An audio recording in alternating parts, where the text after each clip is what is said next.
Seguimos adelante aquí en Telebuen Día. En el Día Internacional de los Derechos Humanos, como les decía Gustavo Sáenz, vamos a tener el privilegio de recibir a Edward Kaufman. Nació en Argentina, vive en Israel desde 1960, es doctor en Relaciones Internacionales, título obtenido en la Sorbona, maestro en Ciencia Política y Relaciones Internacionales.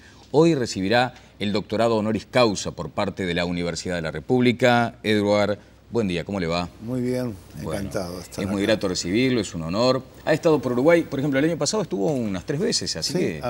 Una vez fui invitado para una noche que la comunidad judía convoca al Bnei Brit, que se llama la Noche de los Cristales. Claro. Y vine especialmente a hablar de ese tema tan terrible del Holocausto. Otra vez, las Naciones Unidas tuvo una conferencia sobre una paz palestina-israelí. Y la tercera tengo que recordarme ya, pero también viene, creo, invitado por la Embajada de Israel. De Israel, claro. En la Noche de los Cristales se advierte lo que seguramente nos llama, nos convoca a sentirnos orgullosos de ser uruguayos. Allí está el sistema político casi que en su totalidad, todos los partidos representados. Eso es para usted una señal muy potente. Fue muy impactante, realmente, de todos los partidos, toda la gama política, conmemorando con la comunidad judía ese trauma tan enorme de lo que ocurrió. Y el poder de convocatoria fue tan grande que no pude imaginar 500 personas en la sala, una cadena de televisión transmitiendo en directa, claro, 3 o 4 con flashes sobre el tema. Realmente fue una responsabilidad muy grande para mí y creo que salió bien. Sí, salió bien, sí, me consta por los comentarios posteriores. Eddie, ¿qué dice, por ejemplo, cuando hay quienes niegan el Holocausto, por ejemplo, en el mundo? De los pocos que lo hacen por ignorancia, bien sería tener un diálogo y poder educarlos, pero hay algunos que lo hacen por razones políticas, para así decirlo, o porque quieren usar eso como para que no haya justificación a la creación del Estado de Israel, digamos. Y yo creo que como profesor universitario yo tengo la paciencia de que la educación tiene que ser el medio. Pero en algunos casos, como el caso del señor Ahmadinejad en Irán, es una postura que realmente los palestinos, por ejemplo, que yo conozco, nadie que yo conozca que trabaje conmigo niega el Holocausto.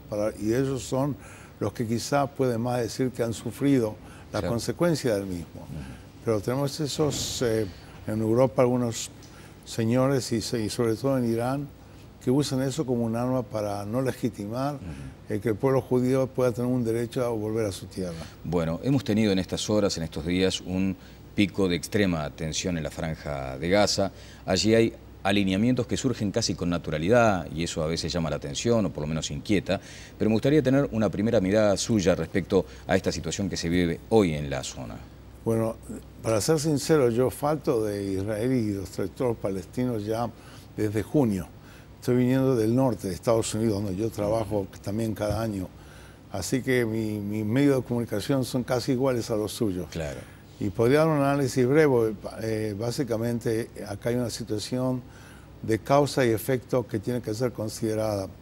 La causa de lo que ocurre en Gaza tiene mucho que ver con la retirada de Israel desde el año 2005 de allá y que lamentablemente ha resultado en que los más extremos dentro de los palestinos han tomado el poder, el Hamas, y han usado eso como base para decir que los israelíes solo entienden el lenguaje de la fuerza y siguen tirando misiles, y por lo tanto la causa que yo diría es clara es el Hamas. Con respecto al efecto que es la retaliación israelí, yo también tengo mis dudas y críticas si la manera que Israel reacciona es la manera más humana y eficaz que podría ser. Yo no creo que la causa justifique cualquier forma de reacción y yo creo que la última vez, que fue solo hace unas 2 semanas, en los últimos días Israel quizá pudo hacer cosas más efectivas sin dañar a la población civil, por ejemplo, atacando a oficinas de gobierno y destruyéndolas, en lugar de buscar a los terroristas que a veces se esconden en casa de población civil. De civiles, claro, y allí está ese daño enorme que es el que repercute mayormente en el resto del mundo. Usted entiende que hay que tener también en la guerra cierta racionalidad, ¿no? En estos escenarios hay que tener un poco más de racionalidad. Yo no pienso que Israel puede criticar a los métodos del Hamas y al mismo tiempo decir, bueno, ellos nos obligan a usar estos métodos. No, Israel tiene que seguir usando su base, lo que la ley humanitaria permite, aunque el otro lado no use los métodos de la ley humanitaria. Bueno, usted en algún momento tuvo esa actitud, no sé si lírica, romántica, de convocar a intelectuales, tanto de Israel como de Palestina, para entender un camino de paz, para tender un puente hacia la paz. ¿Cuál fue el resultado? Sí, bueno, yo predico por el ejemplo, en el sentido que hace 18 años que estoy dando clase con un profesor palestino en la Universidad de Maryland. Al principio era un profesor como yo, luego se hizo rector de la Universidad de Belén y hace 5 años que es embajador en Londres. Y viene de Londres por 6 semanas para dar clase conmigo todos los veranos y vivimos en la misma casa. Así que a mí que me digan que uno no puede coexistir y no puede dar... Yo estoy convencido de que si nosotros usamos una manera de pensar basándose, hoy es el Día de los Derechos Humanos, claro. Y si tenemos una comprensión igual de lo que son los derechos humanos y la paz, nosotros podemos. Somos a nivel profesoral. Hay que ver eso a nivel de los políticos, que a veces tienen otras consideraciones, incluso electorales y cortoplacistas, que ven el conflicto también en función de cómo les puede ayudar o no en quedarse en el poder. ¿Hubo algo de eso ahora, profesor? Siempre ha habido, y no quiero hablar de detalles específicos. Lo que más me atrae ahora a nivel de poder hacer una obra nueva es ver si las diásporas, que en general se considera que la parte organizada de la diáspora tiene a veces una posición más extrema que la gente que vive el conflicto diariamente. O sea, distanciados en el mundo, lo viven con otra intensidad. Se llama hoy en la disciplina que yo estudio, se llama Long Distance Nationalism, nacionalismo de larga distancia, donde como no están todos los días allá es más fácil ser más extremo, a veces por un sentimiento de culpa por no estar allá, entonces también ellos quieren ser más papistas que el Papa. Y eso ocurrió con los irlandeses católicos en Estados Unidos, con los kurdos que están en Holanda, con los armenios y con, podría decir, con algunas comunidades árabes y judías, donde la parte central no solo que justifica cualquier acto de sus propios gobiernos en su país natal, sino que a veces critica. En Israel es un país democrático, tenemos gobierno y oposición. La oposición quiere tanto el país como gobierno, como acá. Claro. Pero a veces en la diáspora hay una actitud que no permite que alguien en la diáspora pueda criticar a un gobierno de turno, sea en un país X, Y, y eso me preocupa. Entonces la idea es que la diáspora va a importar el conflicto del Medio Oriente acá, como ya ocurrió con Argentina. Bueno, a eso quería apuntar, profesor. Usted ve que, por ejemplo, claro, la diáspora en esta región del mundo tiene sus peculiaridades. ¿Usted advierte un riesgo latente allí? Yo sí ya veo el riesgo porque ha habido situaciones que se han presentado. Vamos a tomar el caso argentino. Claro. En argentino, una represalia quizá por una actitud que tuvo que ver o no ver con Israel en el Líbano, llevó al principio que la embajada de Israel haya sido volada, y un año después la congregación israelita más grande, la AMIA, con un número de muertos que llegó casi a más de 80 muertos. Entonces estamos como exportando el conflicto israelí-palestino a otros lugares. Y yo digo, es que la buena coexistencia que ha habido en Uruguay, en Chile, estoy ahora visitando 8 países de América Latina, y hay una buena tradición en estos países de una buena coexistencia judeo-árabe. Entonces, en lugar de importar el conflicto cada vez más para acá, ¿por qué no buscar cosas que puedan replicarse allá? Haciendo, por ejemplo, de todo, desde fútbol hasta inversiones y hasta enseñando en las escuelas la historia del otro. La escuela hebrea tiene que estudiar un poco tiene que enseñar la historia de los árabes, y si hay una escuela árabe, al viceversa. Claro, bueno, sabe que el otro día llamó la atención, ¿no? Un episodio que involucraba a jóvenes, además, y que tenía que ver con una actitud de Egipto, una selección de hockey, que se negó a jugar un partido con Israel. Así es, sí. Y allí hay como una inquietud porque se trataba de chicos, de jóvenes, y además Egipto, que no tiene tampoco una relación de confrontación tan fuerte con Israel. Exacto, relación diplomática y todo.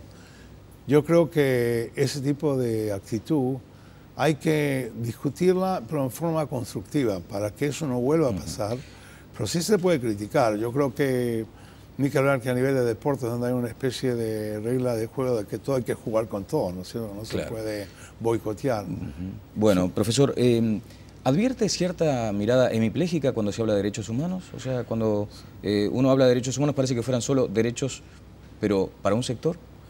Yo creo que, para ser pragmático, países grandes y fuertes son generalmente menos acusados que países más pequeños y más débiles. Por ejemplo, el caso de China, para dar un ejemplo, donde en China hay cantidad de violaciones de derechos humanos, un abuso de la pena de muerte, tortura, y cuando viene un episodio muy trágico en Tiananmen Square, la plaza donde los estudiantes solo pedían democracia, estaban haciendo una demostración pacífica, ya hubo una matanza enorme de estudiantes, el mundo lo criticó, pero poco tiempo después ya se olvidó. Es un hecho. Y también hay un hecho que hay bloques en Naciones Unidas que cuando tiene un bloque uno apoya al otro.